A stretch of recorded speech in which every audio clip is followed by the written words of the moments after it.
Dieu dit à Élie, j'ai ordonné, j'ai commandé, j'ai donné l'ordre.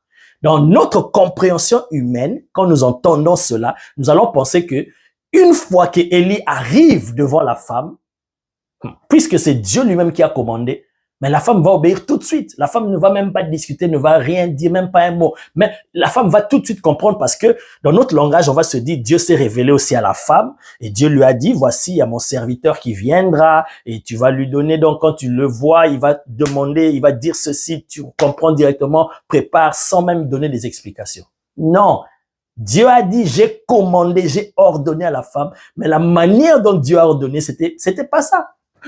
Ça veut dire simplement Dieu a mis une instruction dans le cœur de la femme sans que la femme ne ressente aucune sensation.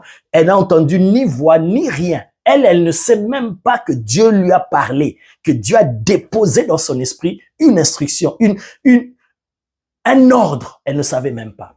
Si elle le savait, elle n'aurait même pas donné des explications que non, je n'ai rien, je dois préparer seulement pour mon fils et après on va mourir. Elle n'allait pas dire ça. J'ai donné cet exemple pour que vous compreniez le langage de Dieu.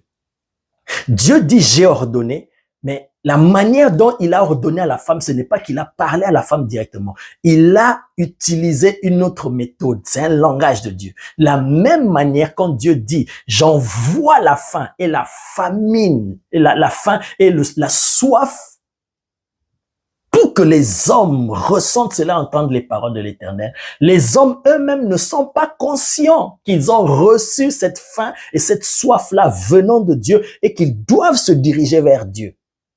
Ne sachant pas qu'ils ont reçu cela, mais ils ressentent seulement des choses à l'intérieur de « Ah, j'ai envie de consulter, j'ai envie de savoir qu'est-ce qui va m'arriver. » Donc tout ça là, c'est la faim et la soif que Dieu a déposé dans les cœurs des hommes en cette période, mais pour aller vers l'Éternel. Alléluia. Je vous donne l'exemple de cette femme samaritaine.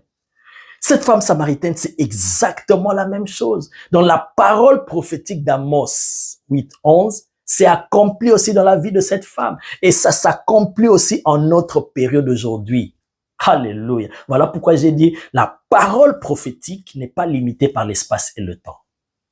Cette femme aussi ne savait pas qu'il y avait en elle la faim et la soif de Dieu, d'entendre les paroles qui donnent la vie. Comme Pierre et les autres apôtres, on ne voulait pas se détacher de Jésus parce que ils ont entendu, ils ont reçu les paroles de l'Éternel, les paroles qui donnent la vie éternelle. Cette femme-là ne savait pas que la faim qu'elle ressentait, la soif qu'elle avait, c'était par rapport à ça.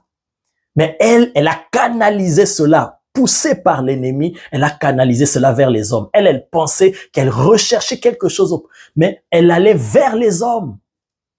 Elle pensait que les hommes allaient lui donner ce qu'elle recherchait. Or, cette faim et cette soif étaient pour la rediriger vers Dieu. Alléluia. Donc, elle avait cette faim-là, cette soif-là de Dieu, mais elle ignorait que c'était la faim, la soif de Dieu. Et elle allait vers les hommes, déception sur déception, jusqu'au 6e mari. Et Dieu, dans sa miséricorde, alléluia, il s'est mis sur son chemin. Le Seigneur Jésus lui a montré que ce que tu cherches, tu n'obtiendras pas cela auprès des hommes. Pas auprès des médiums, pas auprès des voyants, pas auprès des marabouts, pas auprès des sorciers, des occultistes, même pas auprès des hommes. Tu obtiendras ce que tu cherches auprès de l'Éternel. Parce que cette faim et cette soif que tu ressens là, ce désir-là, c'est pour connaître Dieu. Alléluia. Manderibo shatakariaba. Thank you, Jesus. Merci, Seigneur.